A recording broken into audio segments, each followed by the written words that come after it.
talk about Stefon Diggs, Luka.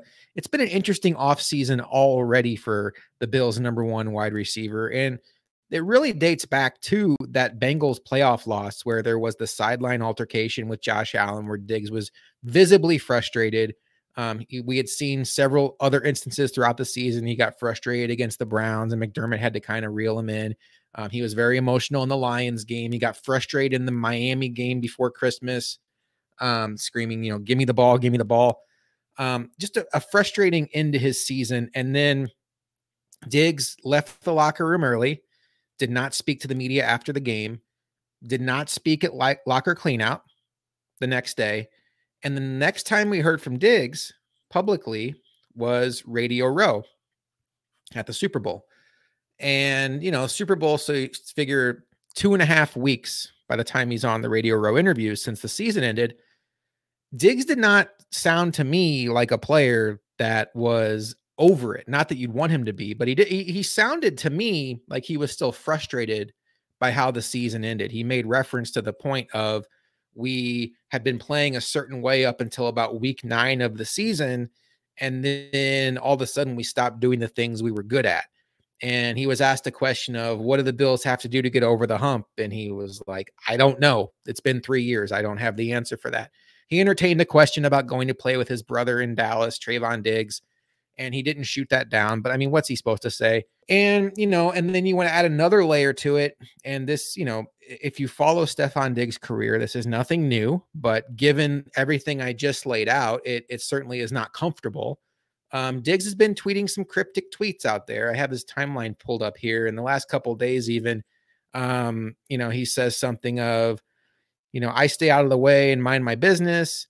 Everybody knows what's up with me. Let's see. I could lose it all if I'm reacting to the petty things. So little things here and there. And look, I think we all know Diggs well enough to know that the way he acts on Twitter, I think sometimes he gets a little bored and he likes to just throw things out there and see what people say. But let's also not forget the fact that his Bills career started because of a cryptic tweet that made Brandon Beane reach out to the Vikings and say, are you sure this guy's not available? Luka, do the Bills have a Stefon Diggs problem?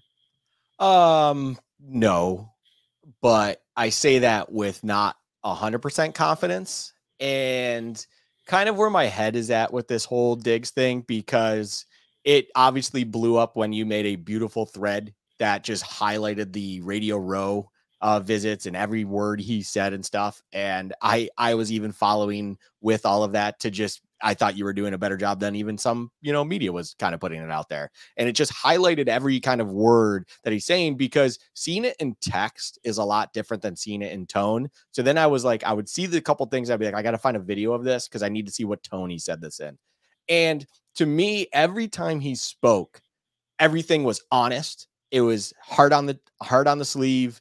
And it's just, it was kind of like a person that doesn't know where their position is anymore at their own job. And they really thought that things were going well, but they're kind of at a standstill, and they just don't know what the future holds for them in their current organization. The one image that people think of Diggs, Josh, and I really think this is fascinating, is it's the AFC Championship. He's looking back at Kansas City getting their award and everything like that. He's watching the celebration. That was his first year in Buffalo.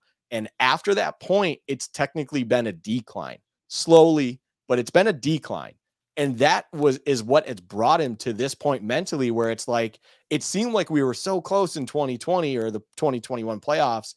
And then every year has been a step back. I like that Diggs is frustrated and confused all at the same time. I appreciate a player just being honest.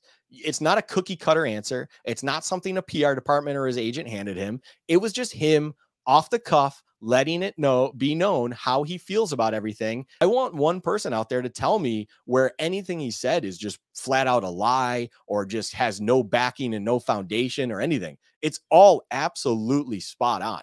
Everything in every moment he has had to talk about his frustrations with this team and not understanding where things are going and how they get over that hump and all that stuff is completely valid. It's why we're sitting here having the exact same conversation. If we're able to see it and he's able to see it inside the organization, I bet you he's not alone in that as well. And that is a discussion being had among a lot of different people where it actually does matter. So if you're out there listening and you're worried that Diggs is going to try to force a trade, it's really financially impossible for that to happen. Looking at overthecap.com, if the Bills were to trade him, they would take on more than 37 million in dead money. Now they could designate it a post June 1 trade, and that would be quite a bit more palatable as far as getting him off the books, but none of that cap relief would come until after June 1. So there would be really no benefit that happens during the free agent time. That's a long way of saying that if you're worried about this escalating to the point of Diggs not being here in 2023, I think we can calm your nerves about that. I will also say this isn't a Terrell Owens situation where he's accusing, back in, if you're old enough to remember this, back in 2005, he had accused Donovan McNabb of, in the previous Super Bowl, being out of shape. And he had some not so nice things to say about Jeff Garcia at one point in time in his career. Like this isn't that at all in the same stratosphere. But it does feel like, Luka, since Diggs has come to Buffalo, it's been so perfect. Like he and Allen just clicked like that from that very first summer where they were essentially playing catch together in Florida with the other Bills players.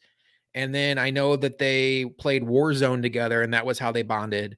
And they both talked about that. And then you'd see interviews with them and it's like, man, these guys are like best friends. And then they had the Sports Illustrated for Kids cover where it was BFFs and liking each other's posts nonstop on Twitter. And then last year there was a comment about Trayvon Diggs saying that Diggs, he wanted to play with his brother in Dallas, and Josh Allen commented under it, no, and Diggs laughed about it. And then Diggs got the extension. And, there's the video from Detroit in Thanksgiving where one of them is mic'd up before the game and they're telling each other how thankful they are. And Diggs almost gets choked up saying like, you'll never know how much. And, as a Bills fan, it just warms your heart. Like, those are our guys and they're superstar. It's everything you want out of your superstars. It's like, they're great.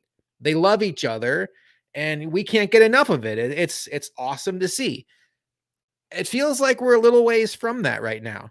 It feels like maybe there is, I would say, a disagreement. I would say maybe they're not aligned is what I would say. This is not Donovan McNabb, Terrell Owens. That's not where we're at. I don't think at all. But I'll just be honest. And maybe I'll let you respond to this too, because I think we're going to come on different sides of the fence of this. And I think I'm going to be in the minority. I didn't love the sideline altercation in the playoff game. I didn't think it was productive. I didn't love Diggs throwing his hands up in the air on the first drive when Allen missed him early in the game.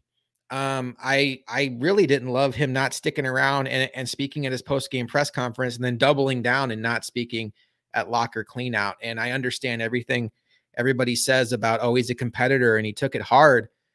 But my counter to that is if you want to give him credit for being a competitor, then what you're essentially doing is you're saying that he cares more than Josh Allen and Jordan Poyer and Deion Dawkins and Tremaine Edmonds, guys who stood up in front of the media and answered questions after a tough loss.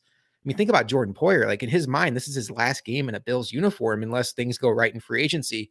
And he spoke about it. So I feel like if we're going to say that Diggs is such a competitor, he just couldn't speak about it, then you're almost saying that those other guys don't care as much. And that's clearly not what you would be saying, Luka, but that's just how it comes off to me. Is let's not go so far to call him such a competitor to say that, oh, he cares so much he couldn't speak on it, because other guys clearly care as well. And they spoke on it. So I felt like as a guy who's been a captain, as a leader, I needed more from him in that spot. It's not a huge deal. It really isn't. But at the same time, that's a tough spot. You want your captains to speak up there. And he made himself a story in that game with how he acted on the sidelines, and to not be there and talk about it that day or the next day, and to wait until Radio Row to talk about it with the national media and really, if anything, throw more gas on the fire than water.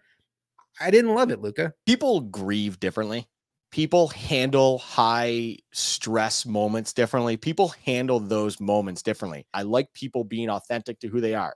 And Diggs is clearly a highly emotional, very intense person.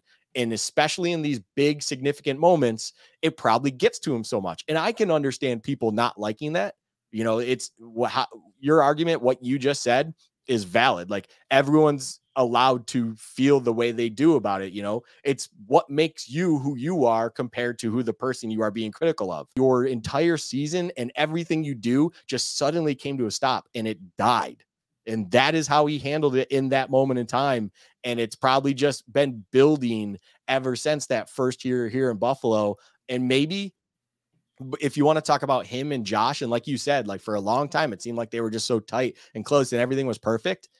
It could be as similar as siblings fighting or just having a rift. And anyone that has a sibling, brother, sister, doesn't matter. You understand that happens. Like, you can love your sibling and stuff like that, and also want to literally throw them down the stairs and watch them absolutely tumble every moment.